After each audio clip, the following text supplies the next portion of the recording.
안녕하세요.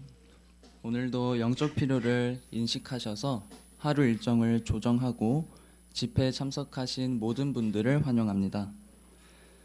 이제 노래와 기도로 집회를 시작하도록 하겠습니다. 가능하시다면 함께 일어나셔서 노래 140번 마침내 끝없는 생명을 함께 부르시겠습니다. 노래 140번입니다.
오늘 우리가 듣게 될 연설의 주제는 이러합니다. 죽으면 모든 것이 끝나는가? 죽으면 모든 것이 끝나는가입니다. 오늘 연설을 해주실 분은 경기 양주 덕계회중의 구현모 형제입니다. 그러면 연사를 연단으로 초대하겠습니다.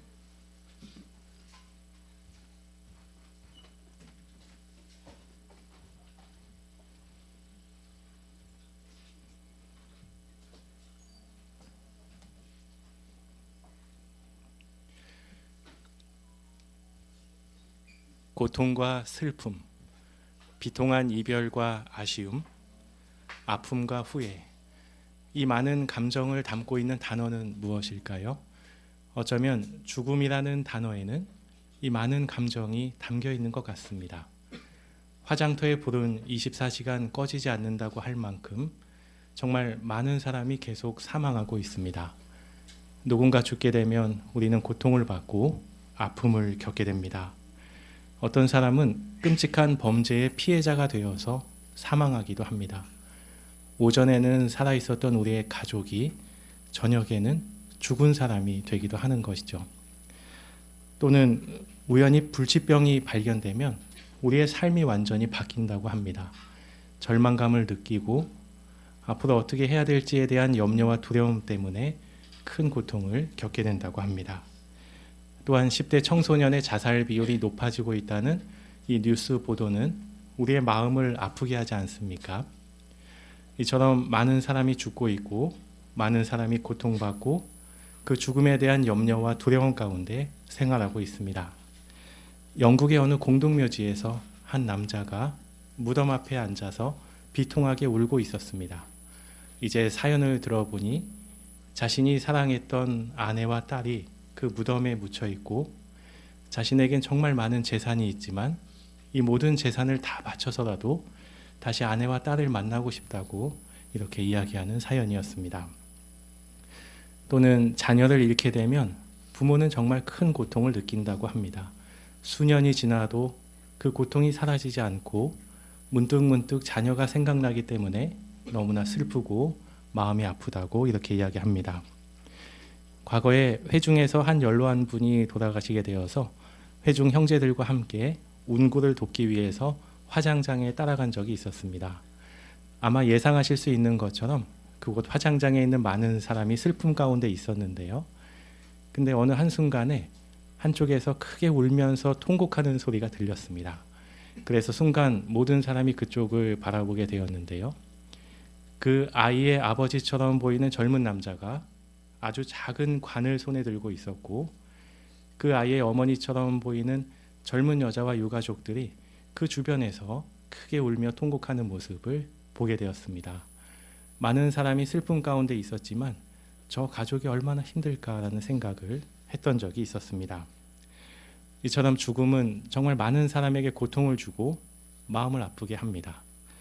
사람들은 이 죽음에 대한 그 고통을 너무나 많이 경험하다 보니까 이제 죽음에 대한 다른 생각을 발전시키게 되었다고 합니다. 사람이 죽으면 그것이 끝이 아니라 이제 그 사람이 어떤 식으로인가 계속 살아있을 것이라고 믿게 되었다고 합니다. 그 믿음이 너무 강해지다 보니까 이제 종교적인 믿음이 되었다고 하는데요. 이를테면 힌두교에서는 윤회 사상을 가르친다고 합니다. 인간의 몸 안에는 그 영혼이라는 생명이 있는데 사람이 죽으면 끝나는 것이 아니라 이제 그 영혼이라는 생명이 다른 생명에게 옮겨가는 것에 불과하다고 이렇게 가르칩니다. 또는 이슬람교와 기독교, 유대교 그리고 거의 모든 주요 종교에서도 역시 영혼 불멸을 믿고 있다고 합니다. 죽으면 끝이 아니라 이 영혼은 계속 살아있다고 믿고 있는 것이죠. 이처럼 대부분의 종교에서는 그것이 영혼이든 영이든 혼이든 이 사람의 몸 안에 있는 어떤 생명이 있다고 이렇게 믿고 있다고 알려줍니다. 그 종교적 믿음이 너무나 강하기 때문에 각 나라의 장례 문화에도 영향을 주었다고 합니다. 이를테면 죽은 자의 넋을 달래기 위해서 향을 피우는 일이 시작되었다고 합니다. 또는 어떤 지역에서는 사람이 죽으면 실제 휴대폰 모양이나 또는 실제 자동차 크기의 종이 복제품을 만든 다음에 이것을 함께 태우는 관습이 있다고 합니다. 그 죽은 자의 영혼이 이것을 가지고 떠난다고 믿고 있기 때문이라고 이렇게 알려줍니다. 또 어떤 지역에서는 사람이 죽으면 대규모 잔치를 연다고 합니다. 사람이 죽었는데 잔치를 여는 이유가 무엇일까요? 일종의 그 영혼을 위한 환송 잔치라고 하는데요. 죽은 사람에게 영예와 찬양을 돌리고 고인의 영혼을 자유롭게 해서 조상들에게 잘 가게 하는 그 의식을 하는 것이라고 이렇게 설명합니다. 이처럼 많은 사람은 죽음에 대한 그 죽음이 끝이라는 점에 관한 그 현실을 받아들이지 않고 다른 생각을 발전시키게 되었습니다. 그렇다면 하느님께서는 죽음에 대해서 어떻게 알려주실까요? 간단히 이렇게 알려주십니다. 함께 전도서 7장 2절을 보실까요? 전도서 7장 2절입니다. 초상집에 가는 것이 잔치집에 가는 것보다 나으니 그것이 모든 사람의 끝이기 때문이다. 살아있는 자는 이것을 마음에 새겨야 한다. 네, 이성구에 보시면 초상집에서 일어나는 일, 즉 죽음이 모든 사람의 끝이라고 알려줍니다. 우리는 이 사실을 어떻게 이해해야 할까요? 정말 죽으면 모든 것이 끝나는 것이라고 말할 수 있을까요? 그 답을 얻기 위해서 우리는 먼저 죽음에 대해 생각해 볼 필요가 있습니다. 하지만 어떤 사람들은 죽음에 대해 생각하는 것조차 싫다고 대답할지 모릅니다. 왜냐하면 소위 말하는 신앙심 깊은 사람들도 자신이 죽은 다음에 지옥이나 연옥과 같은 어떤 고통을 주는 장소에 갈 수도 있다고 생각하기 때문에 죽음에 대해서는 생각하는 것조차도 싫다고 이야기하는 것이죠. 사실 우리가 죽으면 어떻게 되는지 정확히 알지 못할 때 우리는 죽음에 대한 두려움을 느낄 수 있습니다. 어떤 사람들 의견에 따르면 인간 철학과 과학 연구에 있어서도 이 죽음에 관한 설명에 있어서 매우 모호하기는 마찬가지라고 주장할지 모릅니다. 또는 이 성경의 설명 역시 모호하다고 주장합니다. 하지만 엄밀히 말해서 그처럼 모호해지게 만든 주범은 소위 이 성경을 믿는다고 주장하는 그 종교인들이지 않을까요? 원래 이 성서의 설명과 진리의 소식은 그 죽음에 대한 설명이 매우 간결합니다. 하지만 그 종교인들이 정말 복잡한 설명을 하고 있는 것이죠. 그러면 이제 죽음과 관련된 이 성서의 그 간결한 가르침은 무엇일까요? 창세기 2장 7절에서는 인간이 생명을 얻기까지의 과정이 묘사되어 있습니다. 이 과정의 역순을 생각해 보면 우리가 죽은 다음에 어떻게 되는지 이해할 수 있습니다. 함께 창세기 2장 7절을 보실까요? 창세기 2장 7절입니다. 여호와 하느님께서 땅의 흙으로 사람을 지으시고 그의 콧구멍에 생명의 호흡을 불어넣으시자 사람이 생명체가 되었다. 네, 이 성구에 보시면 크게 세 가지 단계가 묘사되어 있는데요. 흙에서 시작되어 생명의 호흡을 받아 생명체가 되었다고 알려줍니다. 실제 우리 인체에는 41개의 화학 원소가 있다고 하는데요. 흙 속에 있는 것과 동일한 원소라고 알려줍니다. 인간은 여호와께서 넣어주신 이 생명의 호흡, 생명력 덕분에 생명체가 된 것입니다. 비물질적이고 보이지도 않고 형체도 없는 그 영혼이라는 어떠한 생명이 허공을 떠다니다가 몸 안에 들어왔다고 묘사되어 있지 않습니다. 따라서 이제 이 과정의 역순을 생각해 보면 만약 우리에게서 생명력이 사라지게 되면 우리는 다시 흙이 되는 것입니다. 우리가 다시 흙이 될 때는 우리의 존재 자체가 끝나고 우리의 고유한 기억이나 감정이나 생각과 같은 것이 모두 끝난다는 의미에서 죽음이 모든 사람의 끝이라고 말할 수 있는 것이죠. 또한 이제 성서도 믿고 있고 영혼불멸도 믿고 있다고 주장하는 종교인들이 성서적인 모순에 빠지는 성구가 있습니다. 그 사람들의 일반적인 견해에 따르면 인간에게는 영혼이 있지만 짐승에게는 영혼이 없다고 이렇게 가르칩니다. 따라서 인간의 죽음이 짐승의 죽음보다는 더 우월한 것이라고 이렇게 가르치고 있습니다. 성경에서는 어떻게 알려줄까요? 함께 전도서 3장 19절과 20절을 보시겠습니다. 전도서 3장 19절과 20절입니다. 인간에게도 결말이 있고 짐승에게도 결말이 있으니 모두 같은 결말을 맞는다. 짐승이 죽듯이 인간도 죽으니 그들 모두에게는 한 가지 영만 있다. 그러니 사람이 짐승보다 나을 것이 없다. 모든 것이 헛되다. 모두 같은 곳으로 가니 모두 흙에서 나서 모두 흙으로 돌아간다. 네, 19절에 보시면 인간의 결말, 즉 죽음과 짐승의 죽음이 모두 같다고 알려줍니다. 19절 중반절에 보시면 모두에게 한 가지 영만 있다고 소개되어 있는데요. 이 한 가지 영에 해당하는 상호 참조 성구를 따라가 보시면 창세기 7장 22절이 연결되어 있고 역시 그 성구에서도 생명의 호흡이라는 그 표현을 찾을 수 있습니다. 따라서 인간과 짐승 모두에게는 같은 생명의 호흡, 같은 생명력이 있고 인간이든 짐승이든 죽으면 다시 흙이 된다는 의미에서 동일한 결말을 맞이한다고 말할 수 있습니다. 이처럼 우리가 죽게 되면 우리의 존재 자체가 끝나고 우리의 고유한 것들이 끝난다는 의미에서 죽음이 모든 사람의 끝이라는 진리를 이해하게 되었습니다. 하지만 죽음에 대한 이러한 진리를 알게 되었다 해도 여전히 우리 마음 한켠에는 불편한 마음이 남아 있습니다. 왜냐하면 우리 마음은 결코 늙지 않고 죽고 싶어 하지 않기 때문에 이처럼 우리가 짧은 수명을 살고 죽게 되는 이 현실을 우리 마음은 받아들일 수 없기 때문이죠. 그 점이 성서적인 관점이라고 말할 수 있는데요. 함께 전도서 3장 11절을 보실까요? 전도서 3장 11절입니다. 그분은 즉 하느님은 모든 것을 제때에 아름답게 만드셨다. 또 그들의 마음에 영원이라는 개념을 넣어두셨다. 네, 여호와께서는 이미 우리 모두의 마음속에 영원이라는 개념을 넣어주셨습니다. 개역 개정판에서는 하느님이 사람들에게 영원을 사모하는 마음을 주셨다고 번역되어 있습니다. 쉬운 성경에서는 하느님께서 사람의 마음에 영원의 감각을 주셨다고 이렇게 묘사되어 있습니다. 우리는 영원한 것에 대한 이 감각적인 마음이 있기 때문에 우리가 만약 100년을 산다 해도 그 삶이 너무나 짧게 느껴지는 것입니다.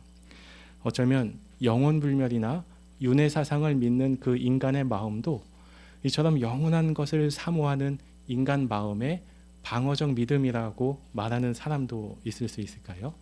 물론 그렇다 해도 우리는 결코 어떠한 비성경적인 가르침도 결코 받아들이지는 않을 것입니다. 이처럼 인간의 마음에 관해 생각해 보니 지금 현실이 무엇인가 잘못된 것 같다는 그런 생각을 할 수 있습니다. 하지만 인간의 마음에 더하여 우리의 뇌에 관해 생각해 보아도 우리의 수명이 너무 짧다는 생각을 갖게 됩니다. 신경과학자들이 밝혀낸 사실이 있는데요. 인간의 몸에 노화가 진행되어도 대부분의 뇌 기능이 손상되지 않는다는 것을 밝혀냈습니다. 만약 우리가 질병에 걸리지만 않는다면 인간의 뇌는 무한히 사용할 수 있다는 점을 밝혀낸 것이죠. 인간의 뇌는 심지어 노령에도 새로운 신경세포를 생성할 수 있다고 합니다. 정신기능이 크게 감퇴하는 주요 원인은 질병이며 나이가 들면서 기억력이나 운동기능이 떨어지는 것은 대부분의 경우 질병과 같은 이유 때문에 단지 활동량이 적고 두뇌의 사용이나 자극이 부족하기 때문이라고 이렇게 설명하고 있습니다. 인간의 뇌에는 약 1000억 개의 신경세포가 있다고 하는데요. 우리 은하에 있는 별의 숫자와 맞먹는 숫자라고 알려줍니다. 뇌 및 뇌질환 백과사전에서는 인간 뇌의 장기 기억력이 사실상 무한하다고 소개하고 있습니다. 어떤 신경과학자들 추산에 따르면 사람이 자신 평균 수명을 사는 동안 자신의 뇌의 전체 용량의 1%에 100분의 1밖에 사용하지 못하고 죽는다고 이렇게 설명합니다. 지난 2007년 12월 깨어라에서 흥미로운 비유가 소개된 적이 있는데요. 인간의 뇌에 정말 놀라운 잠재력이 있다는 점을 이러한 비유를 사용해서 소개한 적이 있습니다. 마치 한 개의 모래알갱이를 단지 몇 센티미터 옮기기 위해서 힘 좋은 기관차를 사용하고 있는 것과 비슷하다고 이렇게 소개하였습니다. 우리 깨어라에서는 어이없는 상황이라고 이렇게 소개하였는데요. 이처럼 우리 뇌에는 정말 놀라운 잠재력이 있는 것 같습니다. 지난 2025년 1월 JW 방송에서 2024 연례총회 2부 동영상이 소개되었는데요. 그때 스티븐 레트 형제가 이러한 흥미로운 말씀을 하셨죠. 우리가 영원히 살 수 있게 창조된 것 같다는, 창조되었다는 그 증거를 제시하셨는데요. 과거 예수께서 침례받으셨을 때 이 땅에 오기 전에 사셨던 그 엄청난 세월에 대한 기억이 그분의 뇌 속으로 모두 들어왔다고 이렇게 소개하셨습니다. 인간의 뇌에 그 많은 정보가 들어올 수 있었던 것을 볼 때 우리는 영원히 살게 창조된 것이 틀림없다고 이런 흥미로운 점을 소개하셨습니다. 이처럼 우리가 너무 짧은 수명을 사는 것에 비해 정말 놀라운 잠재력이 있는 뇌를 가지고 있다는 점을 생각해 보니 역시 우리의 삶이 지금 현실이 무엇인가 잘못된 건 아닐까라는 생각을 갖게 됩니다.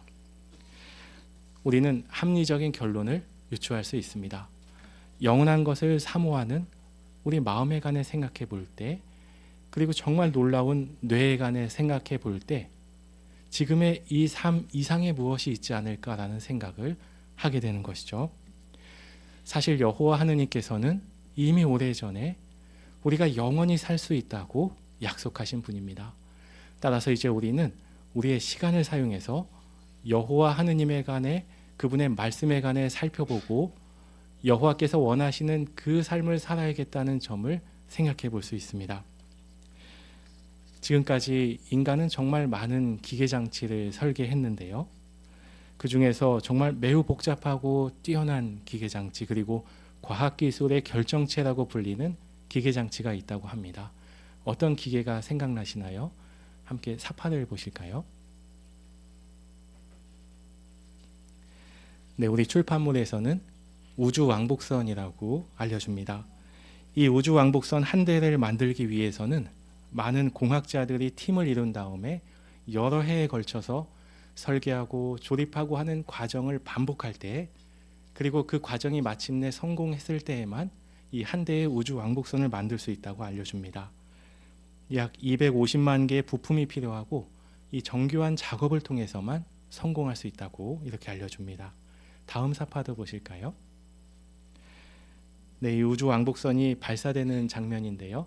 이 발사가 성공했는지 여부는 알 수 없지만 인간의 과학기술이 정말 대단하다는 생각을 갖게 됩니다. 사파 감사합니다. 네, 만약 저도 저 현장에 가까운 곳에 있었다면 정말 대단한 기계장치라고 생각했을지 모르겠습니다. 하지만 우리 인체와 비교해 보면 어떻습니까?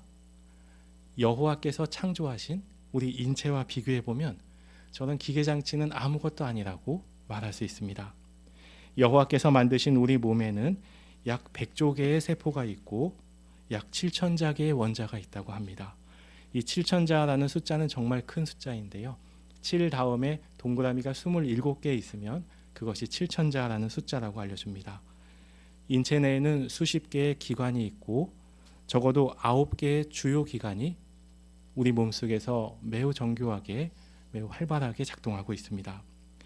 우주왕복선이 아무리 뛰어난 기계장치라 해도 여호와께서 창조하신 우리 인체와 비교했을 때는 아무것도 아니라고 말할 수 있지 않습니까?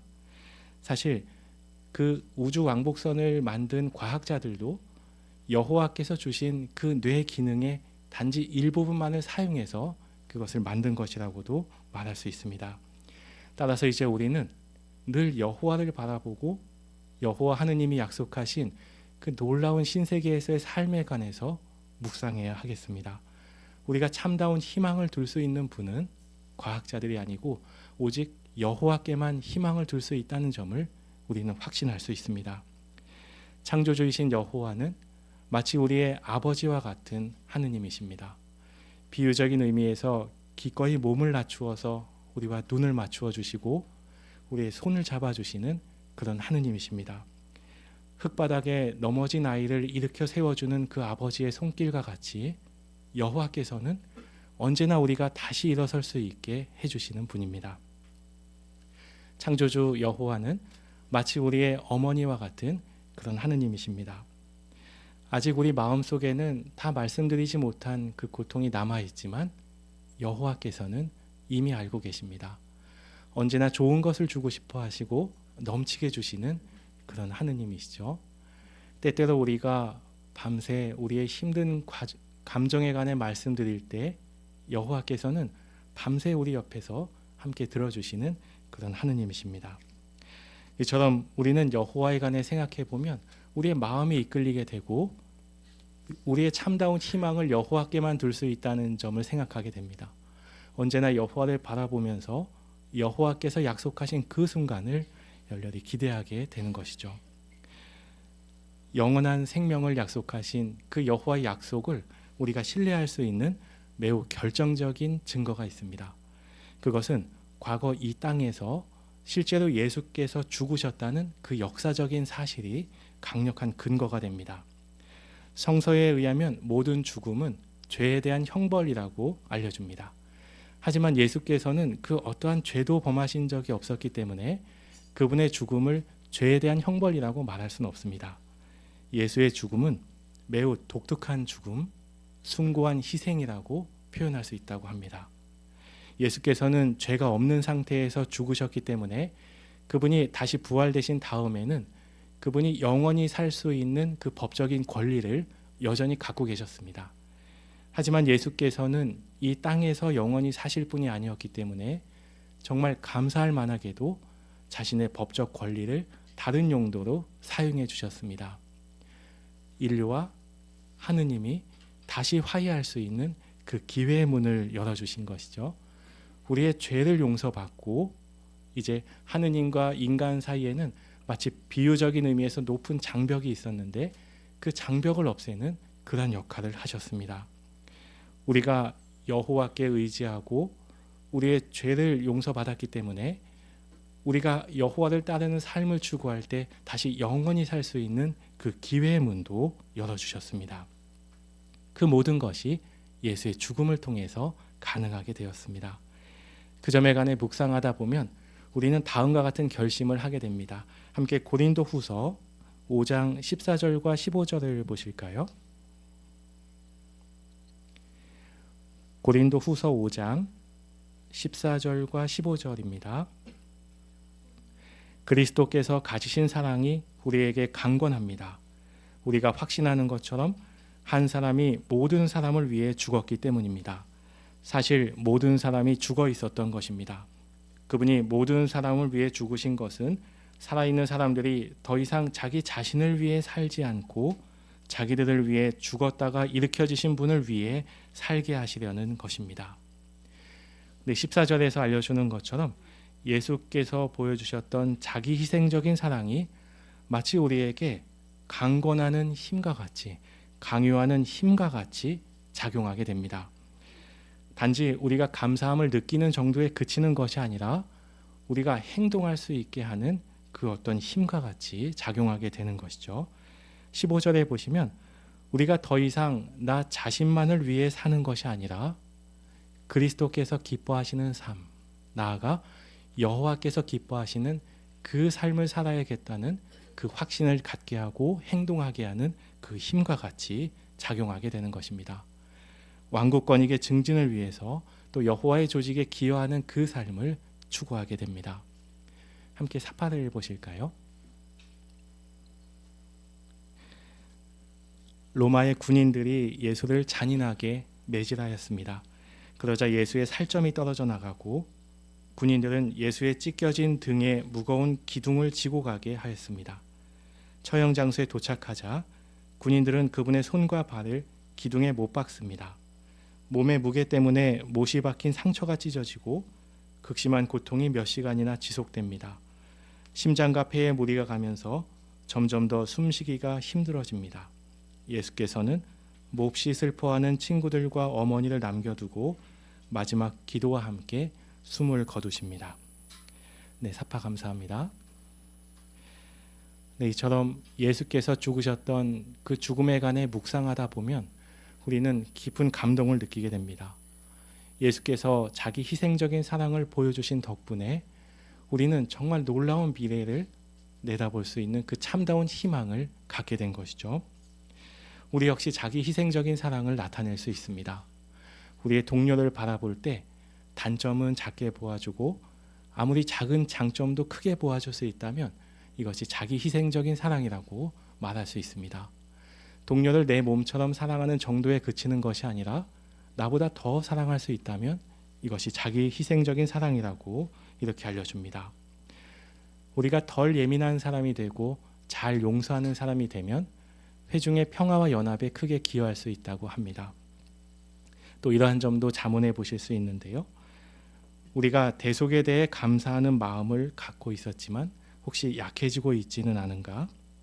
기도와 집회 참석, 야외 봉사에 참여하는 이 활동을 하고 있긴 하지만 혹시 기계적으로 타성에 젖어 있진 않은가? 이런 자문을 해볼 수 있다고 합니다. 우리의 처음 사랑이 식지 않도록 우리는 늘 깨어 있을 수 있을 것입니다. 이제 우리 시대에는 우리가 영원히 살 수 있는 그 순간이 매우 가까이 다가오고 있습니다. 여호와께 불순종하는 사람은 영원한 죽음을 겪게 되지만 여호와께 순종하는 사람은 모두 영원한 생명을 얻게 될 것입니다. 성서에서는 그때가 하느님의 심판날이라고 알려주고 이제 예수께서 부활되신 이를 통해서 그 심판관이신 예수께서 살아계시기 때문에 그날이 반드시 올 것임을 우리는 확신할 수 있습니다. 오늘 이 시간을 통해서 우리는 다음과 같은 결론을 얻게 되었습니다. 육체가 죽은 후에도 계속 살아있는 영혼이라는 어떠한 생명이 없다는 점을 이해하셨습니다. 우리가 죽을 때는 우리의 생각이나 감정, 의식이나 존재 자체가 끝난다는 의미에서 그리고 다시 흙이 된다는 의미에서 죽음이 모든 사람의 끝이라는 점도 이해하셨습니다. 하지만 예수 그리스도의 숭고한 희생, 여호와의 대속 마련 덕분에 우리가 다시 영원히 살 수 있는 그 놀라운 희망을 품게 되었다는 점도 살펴보셨습니다. 심지어 이미 죽음의 잠을 자고 있는 충실한 사람들도 다시 부활되어 우리와 함께 그 놀라운 미래에 함께 동참하게 될 것입니다. 다시 영원히 살 수 있다는 점에 관해, 우리가 영원히 살 수 있다는 점에 관해 증거하다 보면 어떤 과학자들이 이런 반론을 제기할 수 있다고 합니다. 과학기술에 의해서도 사람이 영원히 살 수 있다고 믿고 있는 사람들이 있는데요. 미소과학기술이라고도 불리는 나노의학이 있다고 합니다. 1나노미터 수준의 아주 작은 것을 연구하는 학문인데요.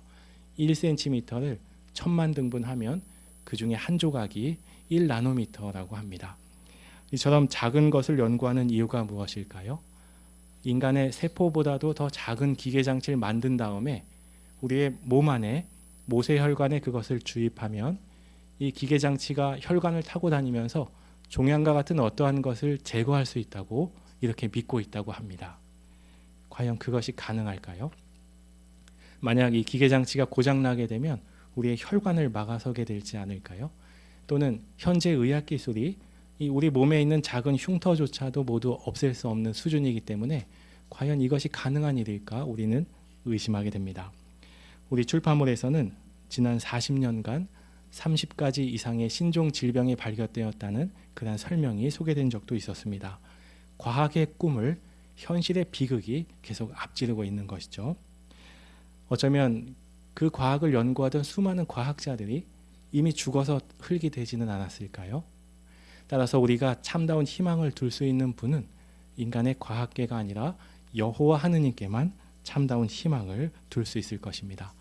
여호와께서는 이미 수천 년 전에 이 땅에서 죽은 사람을 다시 부활시키시기까지 할 정도로 그 놀라운 능력을 가지고 계신 분입니다.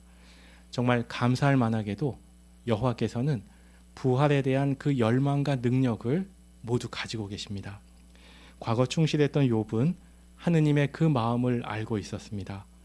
욥기 14장 14절과 15절에서는 여호와께서 손수 지으신 것을 그리워하신다고 알려줍니다. 그 충실한 사람들이 죽음의 잠을 자고 있는 모습이 아니라 활기찬 생명의 활력 가운데 미소 지으며 움직이는 그 모습을 여호와께서는 보고 싶어 하십니다. 그리고 그때를 간절히 기다리고 계십니다. 이처럼 부활은 정말 매우 확실한 희망이기 때문에 성서에서는 죽은 사람이 마치 살아있는 것처럼 언급되기까지 할 정도입니다. 우리가 영원히 살게 되면 여호와 하느님에 관해 끝없이 배우면서 충실한 사람들과만 함께 어우러져서 생활하게 될 것입니다. 그날을 바라보면서 우리는 끝까지 여호와께 충성을 나타낼 수 있을 것입니다. 그렇게 한다면 우리는 현재에도 풍성한 축복을 받게 되고 이제 곧 영원한 생명 또한 즐기게 될 것입니다. 우리 모두 여호와의 축복 아래 함께 즐거워하며 영원한 생명을 살게 되는 그 순간을 열렬히 고대하는 바입니다.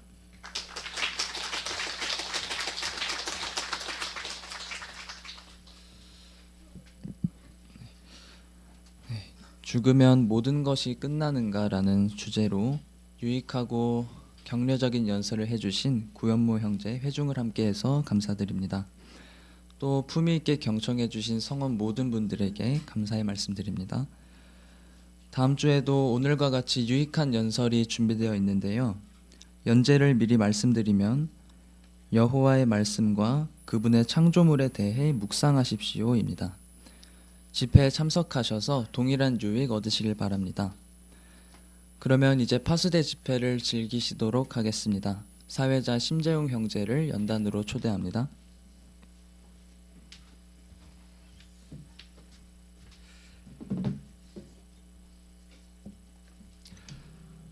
네, 우리의 믿음을 강화시켜주는 파수대 집회로 여러분 모두를 초대합니다. 네, 그러면 파수대 집회를 즐기기에 앞서서 가능하신 분들은 일어나셔서 기쁨으로 노래하라 121번 우리는 자제가 필요하다 함께 부르시고 파수대 집회를 시작하겠습니다. 노래는 121번입니다.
네, 우리는 처음에 진리를 알게 돼서 그리스도인이 되었을 때 회개해야 됐고 또 잘못된 행실, 이전 행로를 돌이켜야 했습니다. 그런데 그 이후로 우리가 진리 안에서 얼마나 오래 있었든지 관계없이 우리 마음속에는 여전히 유전받은 죄가 자리 잡고 있고 또한 우리는 특히 사단이 지배하는 유혹이 많은 세상에 살고 있기 때문에 계속해서 잘못된 욕망과 싸워 나가야 합니다. 그렇기 때문에 때때로 우리는 잘못된 욕망을 느끼게 되고 그로 인해 낙담하고 낙심하게 될 수 있죠. 자, 그러면 우리가 낙심하게 될 때 낙심하지 않는데 무엇이 도움이 될 수 있겠습니까? 그리고 잘못된 욕망과 싸울 때 어떻게 해서 그 싸움에서 이길 수 있겠습니까? 오늘 파스의 기사를 통해서 그 중요한 두 가지 점을 함께 살펴보고자 합니다. 오늘 주제는 당신도 잘못된 욕망과의 싸움에서 승리할 수 있습니다. 우리 개개인들에게 하는 얘기죠. 주제 성구는 로마서 6장 12절에 죄가 여러분의 죽을 몸 안에서 계속 왕으로 다스려 여러분이 몸의 욕망에 순종하는 일이 없도록 하십시오입니다. 네, 오늘 낭독에는 설재영 형제가 수고해 주시겠습니다. 오늘 많은 분들의 해설을 부탁드립니다. 네, 먼저 1항을 낭독하겠습니다. 여호와께서 좋아하시지 않는 일을 하고 싶은 강한 충동을 느낀 적이 있습니까? 그렇다 해도 낙심하지 마십시오. 당신만 그런 유혹을 느끼는 것은 아닙니다. 성경에서는 이렇게 알려줍니다. 사람들이 일반적으로 받는 유혹 외에는 아무 유혹도 여러분에게 닥치지 않습니다. 이처럼 우리 모두는 잘못된 욕망과 싸우고 있습니다. 하지만 여호와의 도움으로 우리는 유혹을 물리칠 수 있습니다. 네, 먼저 1항 질문. 우리 모두는 어떤 어려움을 겪습니까? 네, 여기 앞에 한지훈 학생.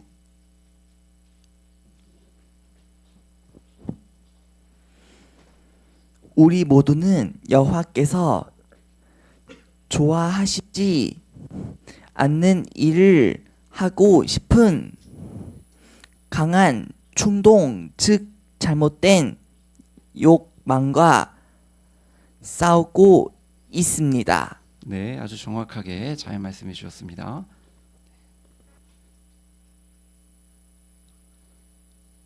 네, 김명철 형제. 네, 특정한 누군가만 그러한 느낌을 갖는 것이 아니라 우리 모두가 잘못된 욕망과 싸우고 있기 때문에 우리는 낙심하지 않아야 합니다. 네, 그렇습니다. 누구나 겪을 수 있는 문제이죠. 네, 그러면 계속해서 2항 보시겠습니다. 한편 성경에서는 이런 점도 알려줍니다. 각 사람은 자기 자신의 욕망에 끌려 유혹당함으로 시험을 받습니다. 따라서 사람마다 유혹을 느끼는 부면이 다를 수 있습니다. 예를 들어 어떤 그리스도인들은 성적 부도덕을 저지르려는 유혹을 느낍니다. 동성에게 그런 유혹을 느끼는 사람들도 있습니다. 그런가 하면 어떤 사람들은 과거의 음란물을 보던 습관 때문에 다시 음란물을 보고 싶은 강한 유혹을 느낍니다. 이전에 마약을 사용했거나 술을 많이 마셨던 사람들도 비슷한 어려움을 겪을 수 있습니다. 많은 그리스도인과 성서 연구생들이 그 외에도 여러 가지 유혹을 느낍니다. 사실 우리 모두가 사도 바울처럼 이렇게 느낀 적이 있을 것입니다. 내가 옳은 것을 하기 원할 때 악한 것이 내게 있습니다. 네, 질문 드리면 일부 그리스도인들과 성서 연구생들은 어떤 유혹을 느낍니까? 네, 뒤에 임종선 형제.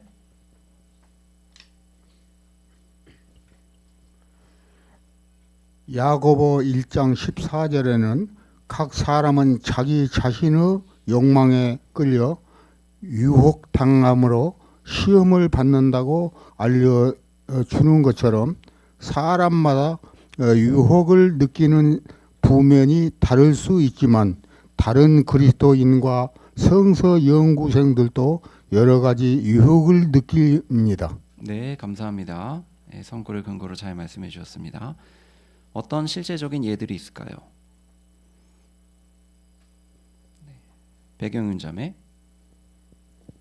사람마다 유혹을 느끼는 부면이 다를 수 있는데 성적 부도덕의 유혹을 느끼거나 동성에게 그런 유혹을 느끼거나 또는 음란물을 보고 싶은 유혹 또는 마약이나 술 때문에 어려움을 겪을 수도 있습니다. 네, 그렇습니다. 자, 사파를 좀 띄워주시겠습니다. 네. 방금 일부 해설이 좀 나왔지만요. 네, 사파를 좀 해설해 주실까요? 윤미영 자매.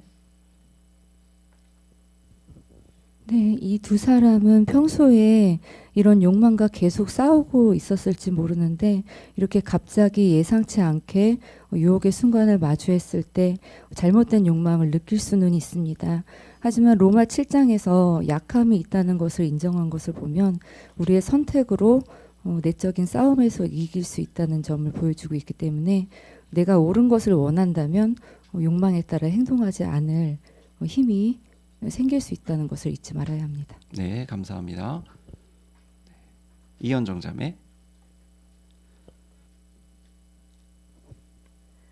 또 사파 설명을 보면 남자가 바라보고 여자가 쳐다보고 바라봅니다, 쳐다봅니다라는 표현이 있습니다. 본항에서도 보던 습관 또 보고 싶은이라는 표현을 사용하였습니다. 우리의 욕망, 유혹이 보는 거와 관련이 있음을 알 수 있습니다. 우리는 보는 것을 조심해야 함을 배우게 됩니다. 네, 그런 점도 주의할 필요가 있겠습니다.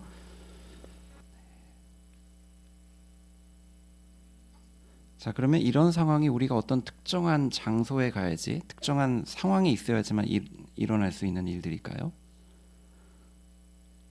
어떻게 생각하십니까?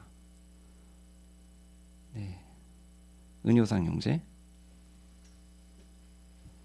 네, 예상치 않은 상황에서 그 상황이 벌어질 수 있기 때문에 우리는 항상 대비할 필요가 있는데요. 담배를 안 피는 사람 입장에선 사실 담배 냄새가 좀 역하다고 느낄 수 있지만 담배를 폈던 사람들 입장에선 그 담배 냄새가 고소하고 좋다라는 이야기들을 합니다. 따라서 우리가 그런 유혹이 닥칠 만한 상황을 미리 예상하고 그 변수까지도 대비하는 것이 필요하다는 것을 오늘 기사에서는 강조합니다. 네, 그렇습니다. 감사합니다. 계속해서 4방 보시겠습니다. 잘못된 일을 하려는 욕망과 끊임없이 싸우고 있습니까? 그렇다면 자신이 정말 무력한 존재라는 생각이 들지 모릅니다. 자신에게 유혹과 맞서 싸울 힘이 없다고 느끼는 것입니다. 그리고 절망감도 들 수 있습니다. 그러한 잘못된 욕망을 느끼기 때문에 여호와께서 나 같은 사람을 좋아하실 리 없다고 생각하는 것입니다. 하지만 그러한 생각들은 전혀 사실이 아닙니다. 이 기사에서는 그 점에 관한 다음 두 가지 질문을 살펴볼 것입니다. 첫째, 우리가 그런 무력감과 절망감을 느끼기를 바라는 자는 누구입니까? 둘째, 어떻게 잘못된 욕망과 맞서 싸울 수 있습니까? 네, 잘못된 욕망을 끊임없이 느낀다면 어떤 생각이 들 수 있습니까? 김효진 자매.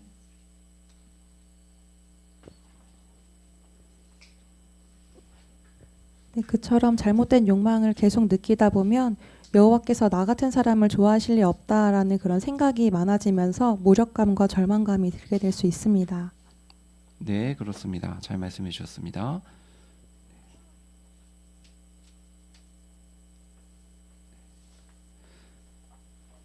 네, 그러면 자, 이제 이 기사에서는 무엇을 살펴보실 것입니까? 네, 김은경 자매.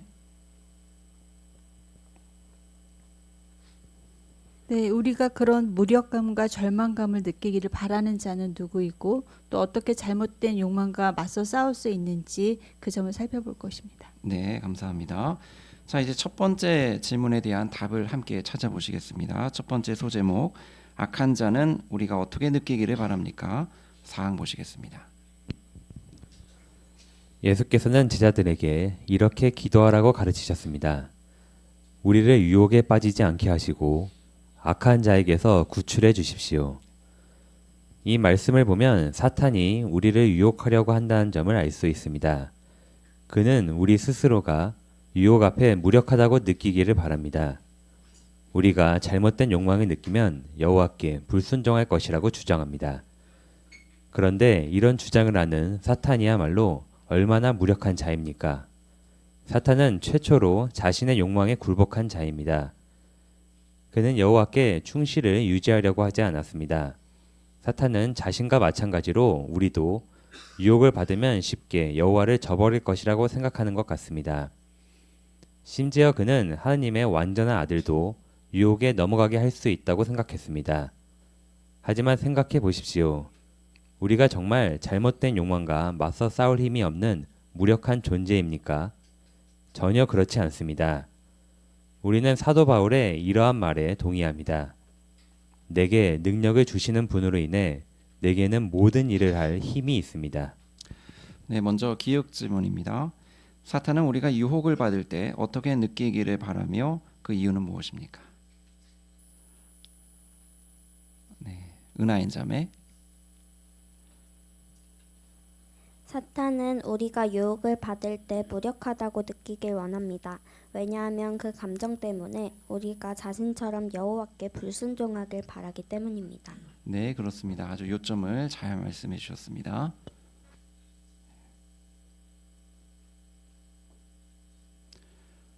네, 그러면 그 점을 그 욥의 예를 통해서 어떻게 알 수 있습니까?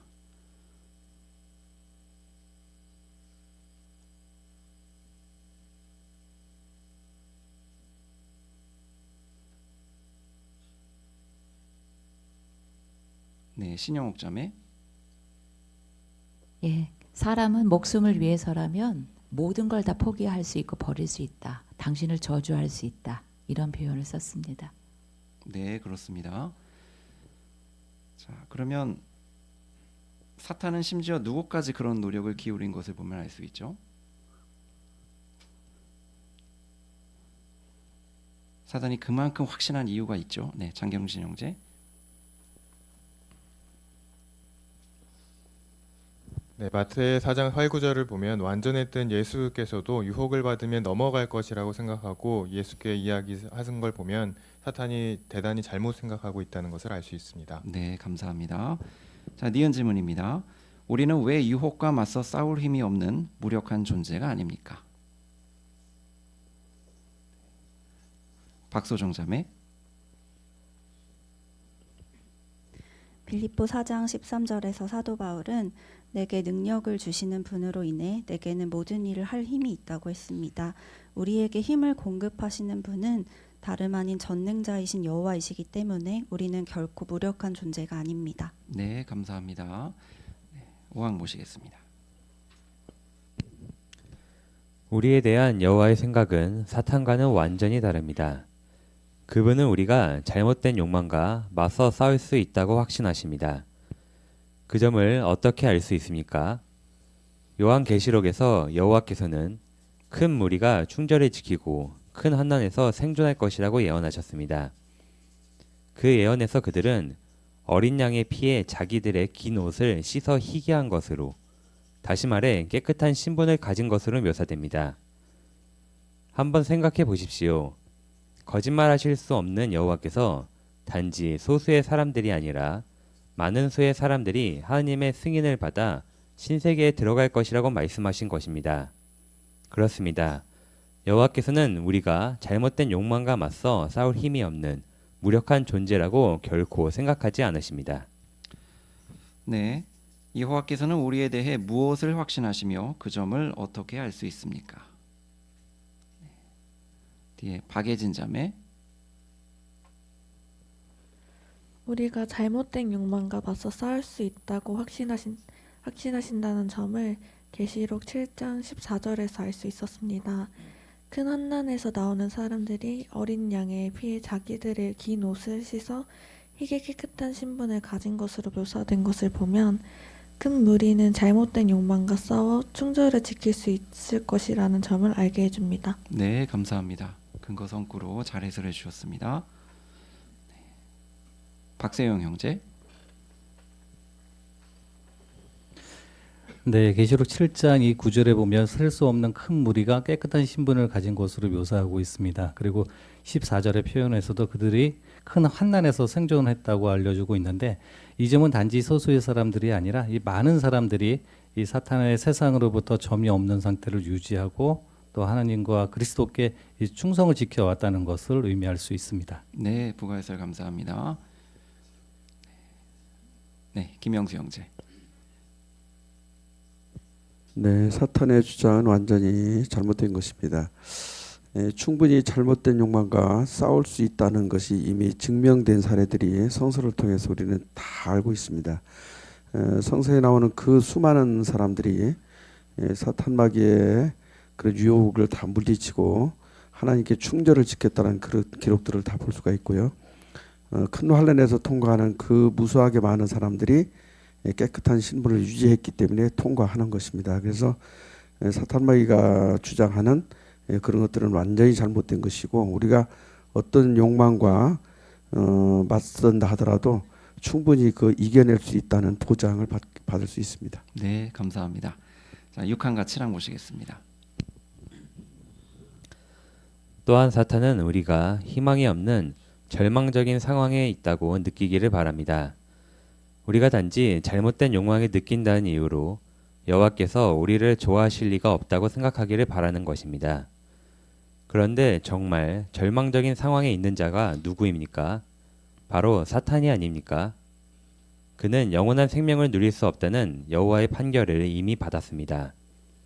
그런데 우리에게는 그가 갖지 못한 영원한 생명의 희망이 있습니다. 그래서 사탄은 자신처럼 우리도 희망이 없다고 느끼게 만들려고 합니다. 하지만 우리의 상황은 사탄과는 전혀 다릅니다. 성경에서는 여호와께서 우리가 영원한 생명을 누리도록 돕기 원하신다고 분명히 알려줍니다. 그분은 아무도 멸망되기를 바라지 않으시고 모두가 회개에 이르기를 바라십니다. 따라서 잘못된 욕망과 맞서 싸우면서 무력감이나 절망감이 든다면 이 점을 잊지 마십시오. 우리가 그렇게 생각하는 것은 바로 사탄이 원하는 것입니다. 이 점을 기억한다면 사탄의 공격에 굳게 맞설 수 있을 것입니다. 네, 사탄은 또 우리가 어떻게 느끼기를 바랍니까? 전영민 형제. 무력감과 절망감을 느끼길 바라고 잘못된 욕망을 느끼는 것 자체만으로도 죄책감이 들게 해서 여호와께서 자신을 좋아하지 않는다고 느끼길 바랍니다. 네, 그렇습니다. 잘 말씀해 주셨습니다.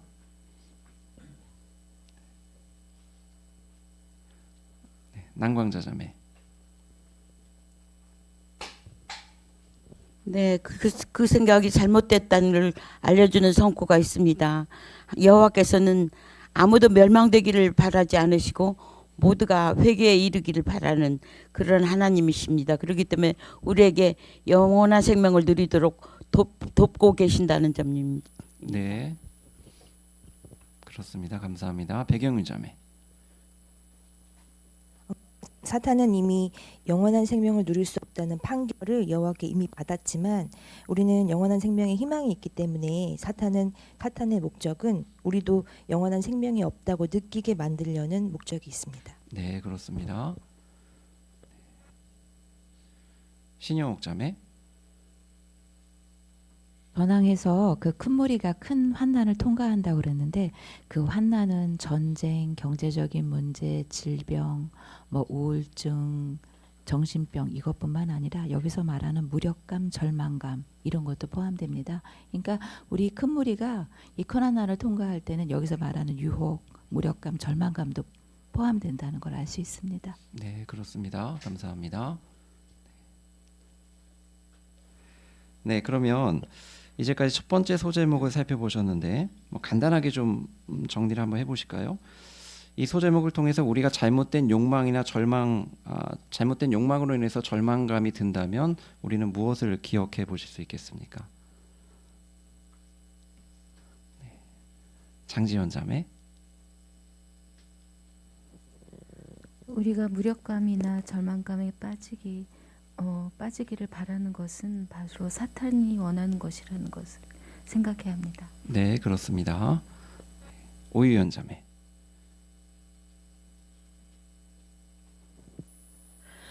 네, 또한 베드로전서 5장 8절 9절에서처럼 우리가 굳건한 믿음으로 사탄을 대적할 수 있다는 것입니다. 이 점을 꼭 기억한다면 여호와께서 계속 싸울 힘을 주실 것입니다. 네, 그렇습니다. 감사합니다. 네, 그래서 절망적인 상황에 빠져 있는 것은 우리가 아니고 오히려 사탄인 것이죠. 사탄도 자신처럼 우리도 그와 같은 상황에 빠뜨리기를 원하고 있는 것입니다. 절대 절망감이나 낙담 이런 것들에 빠져서는 안 될 것입니다. 자, 다음 소제목 보시겠습니다. 죄와 불완전성은 우리가 어떻게 느끼게 만듭니까? 파랑 보시겠습니다. 사탄 외에도 우리가 잘못된 욕망과 맞서 싸우면서 무력감과 절망감을 느끼게 만드는 것이 또 있습니다. 그것이 무엇입니까? 바로 우리가 첫 인간 부모에게서 물려받은 죄입니다. 네, 먼저 시편 51편 5절을 낭독하고 질문을 드리겠습니다. 설재용 형제 낭독 부탁드립니다. 시편 51편 5절. 보십시오. 나는 잘못을 안고 태어났으며 내 어머니가 죄 가운데 나를 수태했습니다. 네, 질문 드리면 성경에서 죄란 무엇을 가리킵니까? 여기 표현 설명을 참조해서 해설하실 수 있겠습니다.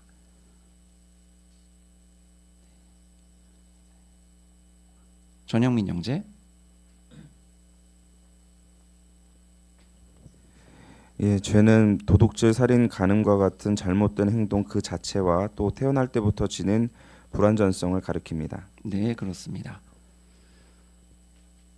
장견진 형제.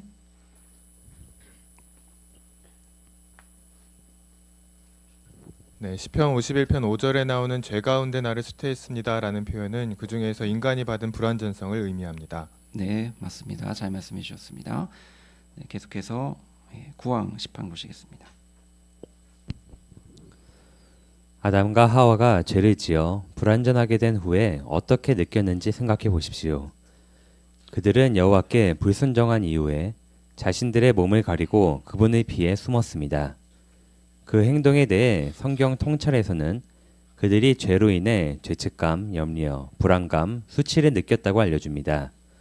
그것은 마치 아담과 하와가 죄책감, 염려, 불안감, 수치라는 4개의 방이 있는 죄라는 집에 갇힌 것과 같았습니다. 그들은 한 방에서 다른 방으로 옮겨갈 수는 있었지만 그 집을 결코 벗어날 수는 없었습니다. 정말 암울한 상황에 처하게 된 것입니다. 그런데 우리가 처한 상황은 아담과 하와와는 다릅니다. 그들에게는 대속이 적용되지 않지만 우리는 대속의 혜택을 누리기 때문입니다. 대속 덕분에 우리는 죄를 용서받고 깨끗한 양심을 가질 수 있습니다. 물론 우리가 죄와 불안정성을 물려받은 것은 사실입니다. 그래서 우리도 죄책감, 염려, 불안감, 수치 같은 감정을 느낍니다. 성경에서는 죄가 계속 인류에게 강력한 영향을 미치고 있다고 알려줍니다. 아담의 범법과 같은 죄를 짓지는 않았지만 우리 모두가 그 영향에서 벗어날 수는 없는 것입니다. 하지만 우리는 무력감과 절망감에 사로잡힐 필요가 없습니다. 우리는 그런 감정을 떨쳐낼 수 있습니다. 어떻게 말입니까? 네, 먼저 질문 드리겠습니다. 네, 사파를 먼저 같이 좀 띄워주실까요? 네, 아담과 하와는 죄를 지어 불완전하게 된 후에 어떻게 느꼈습니까? 함승현 자매. 네, 아담과 하와는 여호와께 불순종한 이후에 자신들의 몸을 가리고 그분을 피해서 숨었는데요.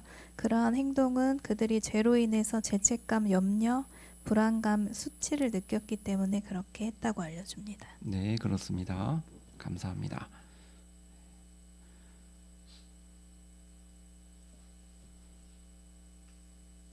네, 사파를 통해서 그들이 느꼈던 그 감정을 설명해 보실 수 있겠고요. 또 부연 설명해 보실 수 있겠습니다. 여기 성경 통찰에 보시면 아주 재미있는 예가 나오는데요. 어느 분께서 소개해 주시겠습니까?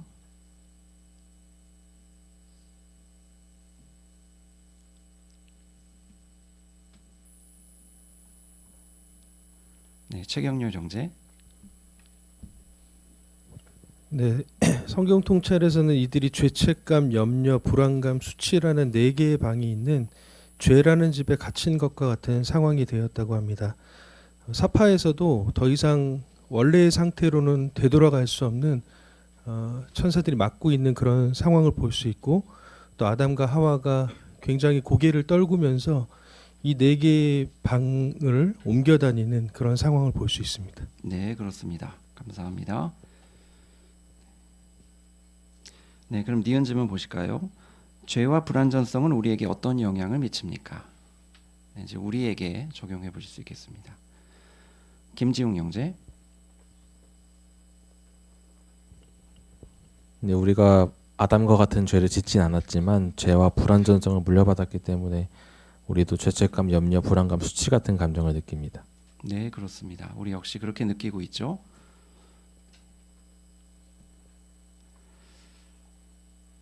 네, 우리 역시 아담과 하와처럼 그런 동일한 영향, 그런 수치심을 느낄 수 있는데 그들과 우리가 좀 다른 점은 무엇일까요?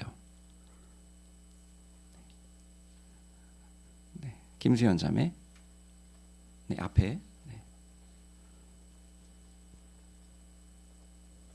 아담과 하와는 대속의 혜택이 없었지만 우리는 예수의 대속 덕분에 죄를 용서받고 깨끗한 양심을 가질 수 있습니다.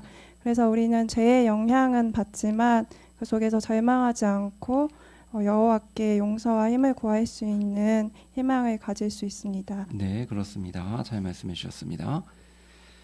네, 이제 그러면 어떻게 그런 감정을 좀 떨쳐낼 수 있는지 다음 항을 통해서 보시겠습니다. 11항입니다. 우리는 불완전하기 때문에 때때로 잘못된 욕망과 맞서 싸울 힘이 없다고 느낄 수 있습니다. 그것은 마치 우리 마음속에서 너는 잘못된 욕망에 굴복할 수밖에 없어 라는 소리가 들려오는 것과 같습니다. 그 소리에 귀를 기울이지 마십시오.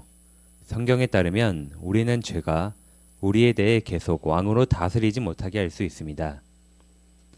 따라서 우리는 잘못된 욕망에 따라 행동하지 않기로 선택할 수 있습니다. 여호와께서는 우리가 유혹을 물리칠 수 있다고 확신하십니다. 그분은 우리에게 할 수 없는 일을 요구하시는 분이 아닙니다. 분명 우리에게는 잘못된 욕망과 맞서 싸울 힘이 있습니다. 네, 먼저 로마서 6장 12절 낭독하고 질문 드리겠습니다. 로마서 6장 12절입니다. 그러므로 제가 여러분의 죽을 몸 안에서 계속 왕으로 다스려 여러분이 몸의 욕망에 순종하는 일이 없도록 하십시오. 네, 질문 드리겠습니다. 잘못된 욕망을 물리칠 힘이 없다고 느낄 때 무엇을 기억해야 합니까? 네, 앞에 윤찬 학생.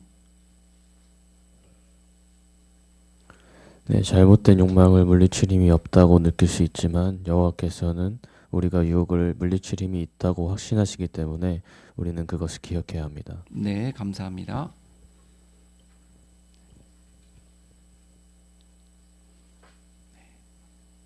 윤미경 자매. 또 신명기 30장에서는 하느님의 말씀이 너무 멀리 있지 않고 가까이 있기 때문에 그것을 듣고 지킬 수 있다는 점을 알려주고, 로마 6장 6절에서는 우리의 옛 인간성이 예수께서 대속희생을 바치실 때 함께 못 박혀서 죄가 힘을 잃고 우리도 죄의종이 되지 않을 수 있게 되었음을 강조합니다. 여호와의 말씀을 가까이 하고 또 수많은 영적인 양식들을 아침부터 저녁까지 생활에 가득 채워 넣을 때 죄인인 우리이지만 여호와께서 원하시는 일만을 행할 수 있고, 또 대속을 마련해 주신 분들을 위해서 살고자 하는 죄를 벗어버릴 강력한 동기가 우리 모두에게 있다는 사실도 기억할 수 있습니다. 네, 그렇습니다. 그렇게 할 때 우리가 그 욕망을 물리칠 수 있는 힘이 있다는 것을 확신할 수 있겠네요. 박예진 자매. 낭독된 선구에서 선택할 수 있다는 점을 알려주는 것처럼 우리는 죄가 우리를 다스리게 허용할 것인지 말 것인지 우리는 선택할 수 있습니다. 만약 잘못된 욕망과 맞서 싸우기를 선택했다면 여호와께서 우리가 물리칠 수 있는 그 힘을 주신다는 점을 기억해야 합니다. 네, 그렇습니다. 좋은 점 잘 말씀해 주셨습니다.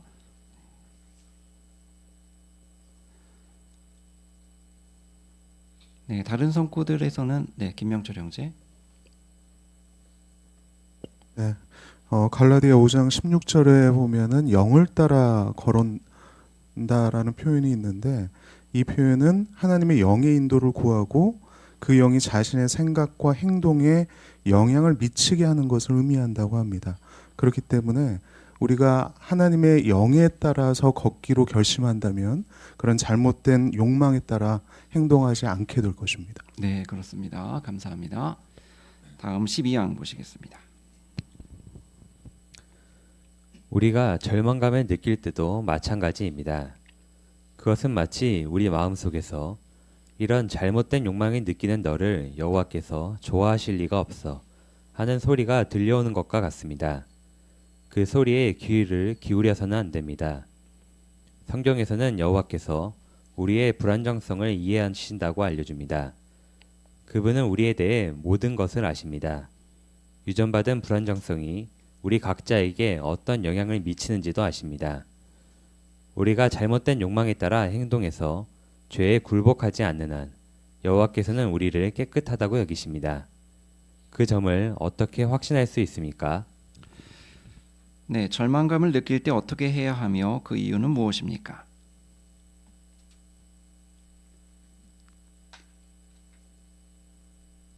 네, 뒤에 이능미 자매. 네, 그것은 마치 이런 잘못된 욕망을 느끼는 너를 여호와께서 좋아하실 리 없어라는 소리 같지만 그 소리에 귀를 기울여서는 안 됩니다. 여호와께서는 우리의 불완전성을 이해하신다고 알려줍니다. 네, 그렇습니다. 감사합니다. 김영수 형제. 네, 모든 인간은 불완전하게 태어났기 때문에 때로는 절망감을 느낄 때가 있습니다. 그리고 분명히 그 잘못된 욕망을 느낄 수가 있죠. 여호와께서 그 점을 다 잘 알고 계십니다. 이제 중요한 것은 잘못된 욕망을 느낄 수는 있지만 행동으로 옮겨서는 안 된다는 것이죠. 그래서 잘못된 욕망에 이끌려서 행동하기 전에 우리는 그 영향력에서 벗어날 필요가 있습니다. 여호와께서는 벗어날 수 있는 방법을 다 알려주셨고 그렇게 할 수 있다고 확신할 수 있습니다. 네, 그렇습니다. 중요한 점을 잘 말씀해 주셨습니다.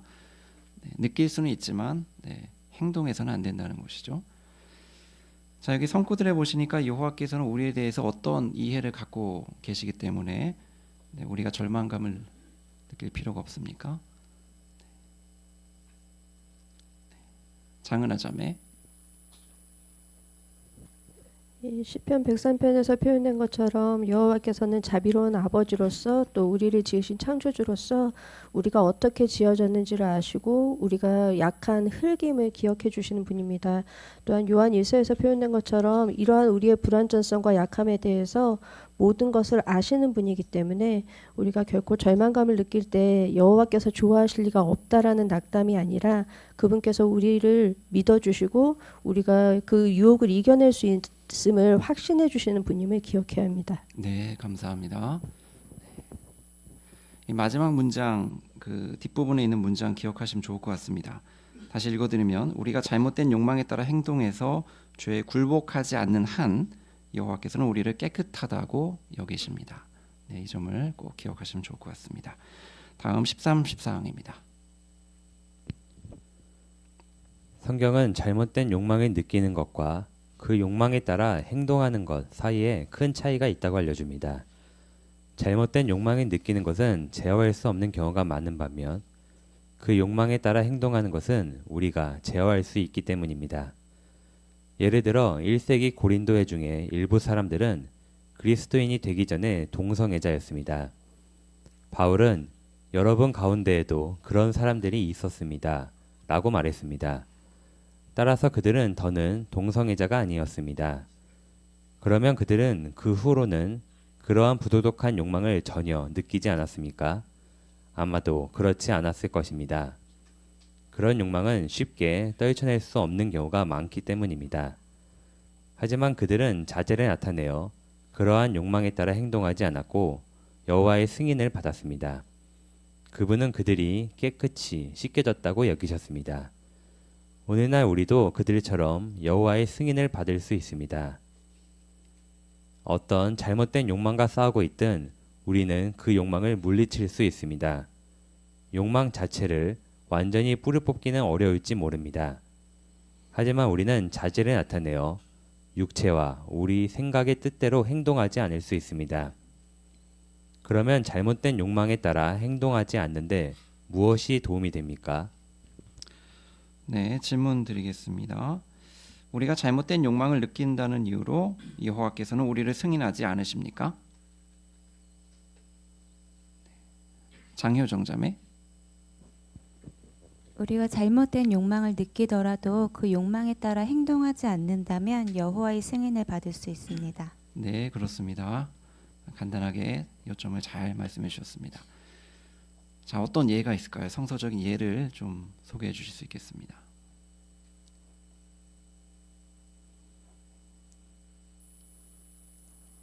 네, 장경진 형제. 네, 고린도전서 6장 9절을 보게 되면 동성애하는 그 형제가 있었을 수 있음을 알려주는데, 그때 그들이 그런 욕망이 아예 없어지진 않았지만 자제하고 행동하지 않음으로 여호와의 승인을 받았다는 기록이 있습니다. 네, 그렇습니다. 자, 여호와께서는 그들을 어떻게 여기셨습니까? 방금 소개를 잘 해주셨는데요. 네, 김영수 형제. 네, 1세기 당시에 고린도는 정말로 총체적으로 문제가 있었던 도시였습니다. 여러 가지가 문제가 있었지만 도덕적으로 너무나도 타락한 그 도시였고요. 성적 부도덕이 만연했었고 특히나 그 동성애가 아주 흥행했었는데, 그 그리스도인들 가운데서도 그리스도인이 되기 전에 그런 일에 빠져 있었던 사람들이 이제 그리스도인이 됨으로써 그런 문제를 이제 그 처리하고 깨끗하게 행동하기가 결코 쉽지가 않았을 것입니다. 그리고 그 주변 환경은 전혀 변하지 않았죠. 그런 여러 가지 주변 환경 때문에 다시 옛날로 돌아가고자 하는 그런 욕망도 없잖아 있을 수 있었습니다. 그러나 그리스도인 된 우리 그 하나님의 백성들은 그렇지 않고 아주 깨끗한 신분을 유지했기 때문에 여기 고린도전서 6장에 있는 것처럼 그들에게 깨끗이 씻어졌다라는 표현을 받게 되었습니다. 네, 그렇습니다. 잘 말씀해 주셨습니다. 성찬주 형제. 네, 여호와께서는 잘못된 욕망이 떠오른다는 이유만으로 우리를 승인하지 않으시는 것이 아니라 그 욕망을 억제하고 여호와의 기준에 따라 행동하려고 노력하는 우리의 마음을 보십니다. 네, 그렇습니다. 감사합니다. 네, 신영옥 자매. 예, 제가 예전에 그 관심자 때문에 정신과 의사랑 상담을 받은 적이 있는데 그 의사가 이런 말을 하더라고요.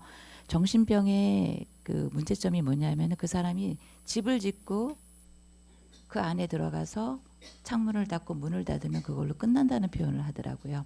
아까 아담과 하하가 그 집 안에 갇혀서 그 4개의 방을 돌아다닌다는 표현을 했잖아요. 그러니까 우리도 어떤 그렇게 자기 마음, 자기 정신이 자기를 정죄하려고 할 때 문을 닫아버리고 그러면 안 됩니다.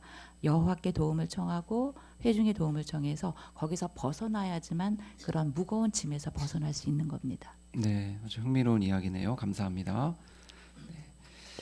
네, 그렇습니다. 그들은 그 욕망을 느꼈을지 모르지만 행동하지 않았기 때문에 그들은 깨끗이 씻겨졌다. 이렇게 여호와로부터 승인받을 수 있었던 것입니다. 네, 이제 다음 소제목 보실 텐데요. 이제 다음 소제목은 두 번째 질문에 대한 대답이죠. 잘못된 욕망과의 싸움에서 승리하려면 그 방법들을 하나씩 더 살펴보시겠습니다. 15항입니다. 잘못된 욕망을 물리치려면 자신의 약점에 대해 솔직해질 필요가 있습니다. 거짓된 생각으로 자기를 속이지 않도록 주의하십시오. 예를 들어 이런 식으로 생각해서는 안 됩니다. 나보다 술을 많이 마시는 사람도 많아. 내가 이렇게 음란물을 보고 싶은 마음이 드는 건 아내가 애정을 잘 표현해주지 않아서야. 그런 식으로 문제를 축소하거나 다른 사람을 탓하면 유혹을 물리치기가 더 어려워질 뿐입니다. 따라서 잘못된 행동을 마음속으로 정당화하려고 하지 마십시오. 당신의 행동에 대한 책임은 당신에게 있다는 점을 기억하십시오. 네, 15항 질문. 잘못된 욕망을 물리치려면 왜 자신의 약점에 대해 솔직해져야 합니까? 네, 윤상원 형제. 남을 탓하거나 자기 합리화하는 거짓된 생각은 자신을 속이는 것이기 때문입니다. 네, 잘 말씀해 주셨습니다. 감사합니다. 이거 어떤 식으로 생각해서는 안 될까요?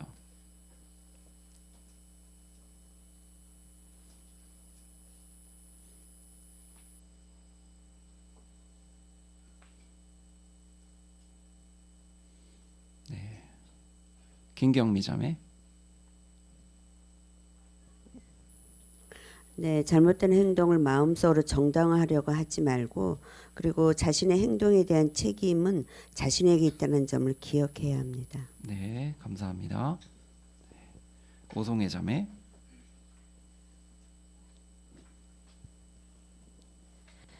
자신의 약점에 대해 솔직하라고 했는데 예를 들면 나보다 술을 많이 마시는 사람도 많아.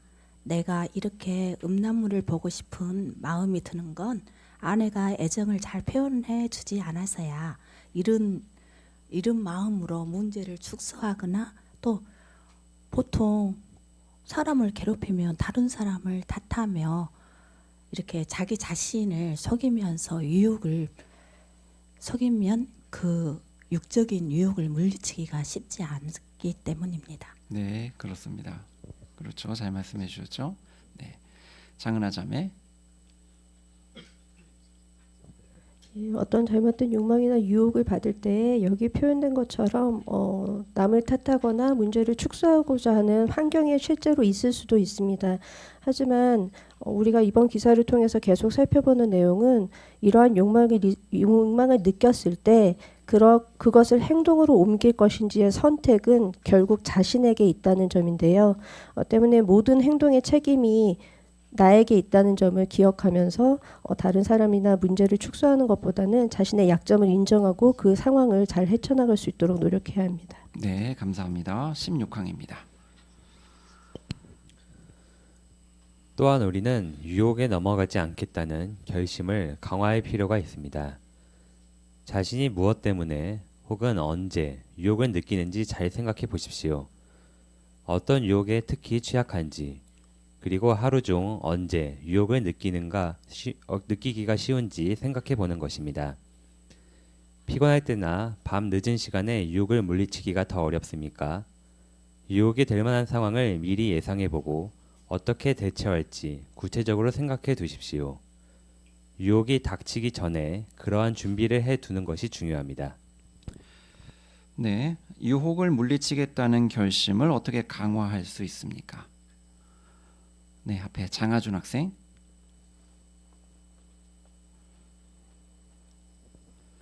유혹이 될 만한 상황을 미리 예상해보고 어떻게 대처할지 구체적으로 생각해 보는 것이 방법이 될 수 있습니다. 네, 그렇습니다. 중요한 점 잘 요약해서 말씀해 주셨습니다. 네, 김은미 자매. 자신이 어떤 유혹에 취약한지 또 언제 무엇 때문에 유혹을 느끼는지 상황을 미리 예상하여 유혹이 닥치기 전에 준비를 해두는 것이 결심을 강화하는 데 도움이 될 것입니다. 네, 아주 실제적인 부면이죠. 잘 말씀해 주셨습니다. 자, 네, 은효상 형제. 네, 예를 들어서 음란물의 문제라면 보통 혼자 있을 때 유혹을 느끼기가 쉬울 것입니다. 그럴 때는 이제 인터넷이 되지 않는 환경을 만든다든지 핸드폰이나 컴퓨터를 보이는 곳에서만 사용한다든지 정할 수 있을 것이고요. 또 수리 조절이 안 된다라고 했을 경우에는 정해진 양만 정해놓고 자신과의 약속을 지킨다든지 그렇게 하기로 다른 사람들에게 미리 얘기한다든지 그렇게 할 때 절제할 수 있을 것입니다. 네, 실제적인 부면을 잘 설명해 주셨습니다. 네, 그러면 요점이 다 나온 것 같습니다. 17항 보시겠습니다. 요셉이 보디발의 아내의 유혹을 받았을 때 어떻게 했는지 생각해 보십시오. 그는 즉시 단호하게 거절했습니다. 어떻게 그렇게 할 수 있었습니까? 보디발의 아내의 유혹이 있기 전부터 옳은 일을 하려는 결심이 굳게 서 있었기 때문입니다. 그와 마찬가지로 우리도 유혹이 되는 상황이 닥치기 전에 옳은 일을 하려는 결심을 강화해야 합니다. 그렇게 하면 유혹이 닥칠 때 이미 결심한 대로 행동하기가 더 쉬울 것입니다. 네, 먼저 창세기 39장 7절로 9절을 낭독하겠습니다. 그 후에 그의 주인의 아내가 요셉에게 눈길을 보내며 나와 동침하자 하고 말했다. 그러나 그는 거절하며 주인의 아내에게 말했다. 보십시오. 주인께서는 내가 하는 집안의 일에 아무 신경도 쓰지 않으시고 가지고 계신 모든 것을 내게 맡기셨습니다. 이 집에서는 나보다 큰 이가 아무도 없으며 당신 외에는 그분이 아무것도 금하지 않으셨습니다. 당신은 그분의 아내이기 때문입니다. 그런데 내가 어떻게 이 큰 악을 행하여 하느님께 죄를 지을 수 있겠습니까? 네, 이 성구의 내용을 잘 기억해 보시면서 요셉의 본에서 무엇을 배울 수 있습니까? 김태희 자매.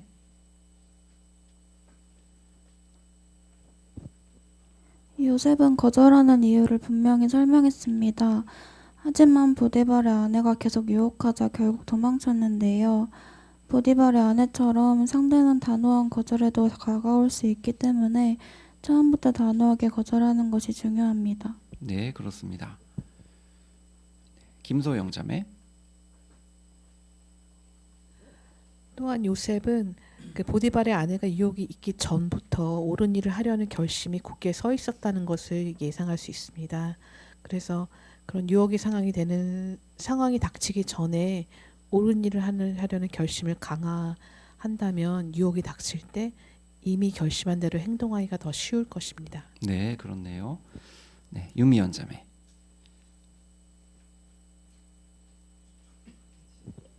네, 또 내가 어떻게 이 큰 악을 행하여 하나님께 죄를 지을 수 있겠습니까? 라고 말한 것을 보면 그가 부부가 서로에게 충실해야 한다는 하나님의 견해를 미리 깊이 생각해 보았다는 것입니다. 이 죄를 지을 수 있는 상황이 오기 전에 왜 미리 대비해야 하는지 중요한지를 알 수 있는데요. 우리도 그런 문제에 대한 여호와의 생각을 미리 알아보고 받아들여서 어떻게 할지 정해둔다면 단호하게 행동하기가 더 쉬울 것입니다. 네, 요셉이 미리 준비했다는 점을 잘 말씀해 주셨습니다. 네, 박소정 자매. 네, 요셉이 이집트로 팔려간 게 17세였다는 걸 생각해 볼 때 분명 가족에 대한 그리움이 있었을 것입니다. 보디발과 그의 아내를 가족처럼 친밀하게 생각하면서 자신을 합리화해왔다면 유혹을 즉시 거절하긴 힘들었을 텐데요. 그 전부터 성적 부도덕에 대한 자신의 마음을 확고하게 미리 준비해 왔기 때문에 자신의 감정이나 필요에 치우쳐서 유혹에 넘어가지 않을 수 있었습니다. 아, 네, 그런 점도 있었네요. 감사합니다. 자, 이제 사파를 보시겠습니다. 적용점을 찾아보시겠습니다. 왼쪽에는 기존에 우리가 살펴본 요셉의 예가 나와 있고요. 이제 오른쪽에 이제 현대 우리와 관련된 사파가 나와 있는데요. 해설에 참여해 보실 수 있겠습니다. 신규철 형제. 우리가 무방비 상태에서 갑작스럽게 유혹을 받게 되면 머뭇거리거나 당황하게 될 것입니다. 하지만 여기 사파에서와 같이 요셉은 마치 도망치듯이 달려나왔고요. 이 젊은 형제는 정말 혐오스러운 것을 보고 있는 것처럼 눈도 마주치지 않고 그냥 비껴 지나쳐가는 장면입니다. 예, 우리도 잘못된 그런 욕망에 대한 여호와의 생각을 이 두 형제들처럼 미리 알아보고 또 받아들여서 어떻게 할지 정해두고 또 우리의 결심을 미리 강화한다면 이들처럼 단호하게 행동하기가 더 쉬울 것입니다. 네, 감사합니다. 전영민 형제. 예, 우측에 유혹을 거절한 가방을 메고 있는 형제가 저 당시에는 거절을 했는데 그 이성과 그냥 여자 사람이야 아니면은 학교 친구야 쟤는 여자라고 생각하지 않아와 같은 어떤 세상적인 생각으로 가벼운 인사나 연락을 계속 주고받고 그리고 이제 어장 관리를 한다던가 어장 안에서 있지 않을 것입니다. 단호하게 거절하고 중단해서 자신의 순결함과 평판을 보호해야 합니다. 네, 감사합니다. 아주 실제적인 부면 잘 설명해 주셨습니다. 김명철 형제. 뭐 한 가지 방법이 될 수 있는데 미리 저런 상황이 있을 줄 알고 예상을 해보고 머릿속에 그려보고 어떻게 대처할 수 있는지 생각해 보는 것이고, 또 한 가지는 가족 숭배 때 저런 상황이 있을 수 있다는 것을 예상해 보고 예행 연습을 해보는 것도 좋은 방법이 될 수 있을 것 같습니다. 네, 감사합니다. 아주 좋은 점 제안해 주셨습니다. 네, 시간 관계상 이제 다음 소제목으로 살펴보시겠습니다. 자, 자신을 계속 시험하십시오. 마지막 소제목입니다. 네, 18항입니다. 잘못된 욕망과의 싸움에서 승리하려면 자신을 계속 시험해 보아야 합니다. 자신의 생각과 행동을 자주 점검해 보십시오. 발전해야 할 점이 있다면 필요한 조정을 하십시오. 예를 들어 유혹을 잘 물리친 뒤에도 자신이 얼마나 빨리 유혹을 물리쳤는지 생각해 볼 수 있습니다. 즉시 물리치지 못했더라도 너무 자책하지 말고 어떤 점을 개선할 수 있을지 잘 생각해 보십시오. 이런 자문을 해 볼 수 있을 것입니다. 어떻게 하면 부적절한 생각을 더 빨리 떨쳐낼 수 있을까? 혹시 유혹을 물리치기가 어려운 건 내가 즐기고 있는 오락 때문은 아닌가? 나는 부도덕한 장면을 보면 즉시 눈을 돌리는가? 여호와의 표준을 따르는데 노력이 들기는 하지만 그렇게 하는 것이 나에게 가장 유익하다는 것을 확신하고 있는가? 네, 역시 질문 드리기 전에 고린도후서 13장 5절을 먼저 낭독하겠습니다. 여러분이 믿음 안에 있는지 계속 시험하고 여러분 자신이 어떠한 사람인지 계속 확인하십시오. 예수 그리스도께서 여러분 안에 계시다는 것을 알지 못합니까? 만일 모른다면 여러분은 승인받지 못한 사람일 것입니다. 네, 질문 드리면 잘못된 욕망과의 싸움에서 승리하는 데 무엇이 도움이 됩니까? 이순례 자매. 네, 지금 낭독 성구에서 믿음 안에 계속 있는지 시험하고 자신이 어떠한 사람인지 계속 확인하라고 알려줍니다. 그래서 우리가 잘못된 욕망과 싸움에서 승리하기 위해서는 자신을 계속 시험해보고 살펴보아야 할 것입니다. 네, 감사합니다. 낭독 선고의 근거에서 잘 말씀해 주셨습니다. 은효상 형제. 네, 우리가 유혹을 떨쳐냈다면 참 잘한 것입니다. 하지만 그런 것에 만족해서는 안 되는데요. 항해 표현해 보면 얼마나 빨리 또 더 빨리라는 표현을 볼 수 있습니다. 우리는 유혹을 한 번 물리쳤다고 만족하는 것이 아니라 다음엔 더 빨리 물리치기 위해서 노력할 필요가 있다는 것을 강조합니다. 네, 그런 점도 매우 중요합니다. 네, 여기 보시면 어떤 자문도 해볼 수 있다고 합니까?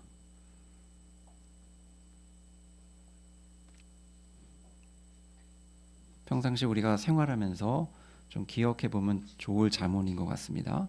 네. 난광자 자매.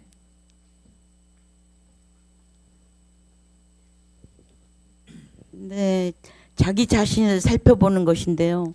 내가 이렇게 유혹을 물리치기가 어려운 그런 이유가 내가 즐기고 있는 오락 때문이 아닌가, 아니면 이렇게 나는 부도덕한 장면을 보면 즉시 눈을 돌리는가, 이런 자문을 해봐야 돼. 자신을 확인할 수 있습니다. 네, 그렇습니다. 자, 마지막은 아니네요. 19항 보시겠습니다.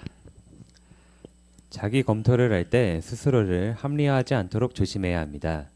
성경에서는 이렇게 알려줍니다. 마음은 그 무엇보다도 더 믿을 수 없고 무모하다. 예수께서는 마음에서 악한 생각이 나온다고 말씀하셨습니다. 예를 들어 과거에 음란물을 보았던 사람이 있다고 생각해 보겠습니다. 시간이 흐르면서 그는 노골적인 나체 장면만 없으면 어느 정도 선정적인 사진은 보아도 괜찮다고 생각하게 될지 모릅니다. 또는 실제 행동으로 옮기지만 않으면 부도덕한 공상은 해도 문제될 것이 없다고 생각하게 될 수 있습니다. 그러한 생각은 사실상 마음속으로 육체의 욕망을 채우려고 미리 계획하는 것입니다. 어떻게 그런 함정에 빠지지 않을 수 있습니까? 사소해 보이는 부면에서도 잘못된 결정을 내리지 않기 위해 노력하십시오. 그러한 잘못된 결정들이 쌓여 큰 잘못으로 이어질 수 있기 때문입니다. 또한 잘못된 행동을 합리화하는 악한 생각은 무엇이든 물리치십시오. 네, 사소해 보이는 부면에서도 잘못된 결정을 내리지 않기 위해 노력해야 하는 이유는 무엇입니까? 네, 앞에 장하유 자매.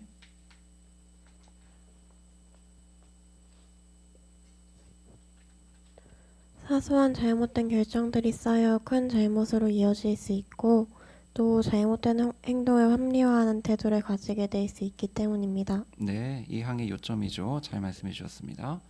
네. 박세용 형제.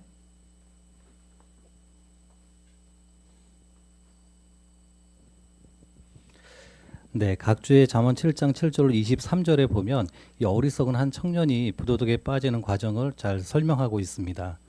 이 청년은 처음 해질 무렵에 매춘부가 있는 곳에 이 발을 들여놓게 됩니다. 또한 매춘부와 이야기를 나누게 되고 그 매춘부의 매끄러운 유혹에 넘어가 결국 이 부도덕을 저지르게 됩니다. 이 청년은 젊고 경험이 없으며 또 좋지 않은 장소에 있었고 모든 상황을 다 조절할 수 있을 것이라는 이런 자신감을 가지고 있었습니다.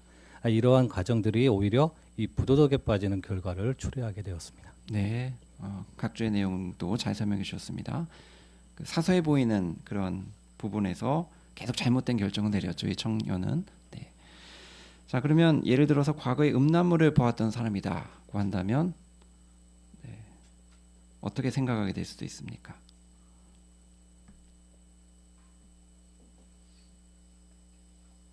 어떤 잘못된 결정을 내리지 않기에 노력할 수 있습니까?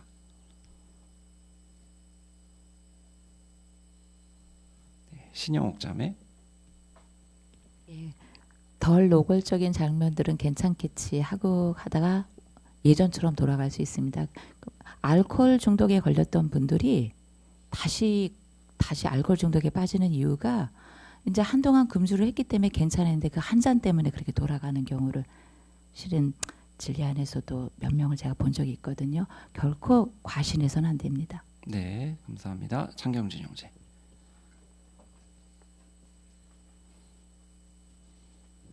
실제 선정적인 사진과 관련해서 이전에 복무 시절에 그 사회복귀과에서 재소자들에게 사진이 들어갈 때 그 선정적인 사진을 여호와의 증인 형제들이 검토할 수 있는가와 관련된 것이 문제가 된 적이 있습니다. 그러면 그 사람들은 이것이 음란물이 아니라 괜찮다라고 법적으로 이제 이야기를 했지만 선정적인 사진을 찍은 목적이 무엇인가, 이것을 보는 사람들의 동기가 무엇인가를 고려했을 때 과연 그것이 여호와께서 허락하실 일일까, 좋아하실 일일까를 고려해 본다면 형제들은 그 자료가 만들어진 이면의 동기를 고려할 때 선택하지 않은 그 일을 할 수 없다고 이제 결정 내렸습니다. 그런 거를 고려해 보면 저희가 이런 문제를 맞이했을 때 합리화하지 않는 태도가 중요하겠다고 생각해 보게 됩니다. 네, 좋은 예인 것 같습니다. 감사합니다. 이제 마지막 항입니다. 20항입니다. 지금까지 살펴본 것처럼 우리는 잘못된 욕망과 싸우면서 결코 무력감과 절망감을 느낄 필요가 없습니다. 여호와께서 도와주시기 때문에 우리에게는 유혹을 물리칠 힘이 있습니다. 또한 그분의 자비 덕분에 신세계에서 영원히 살 희망이 있습니다. 잘못된 욕망을 느끼는 일 없이 깨끗한 정신과 마음으로만 여호와를 섬기게 될 때 얼마나 행복할지 상상해 보십시오. 그날이 올 때까지 잘못된 욕망과 싸우기 위해 포기하지 말고 계속 최선을 다하시기 바랍니다. 여호와의 축복으로 우리는 이 싸움에서 승리할 수 있습니다. 네, 오늘 설재용 형제 훌륭한 낭독에 감사드립니다. 자, 우리 앞에는 어떤 행복한 미래가 있으며 여호와께서는 지금 우리를 어떻게 도와주십니까?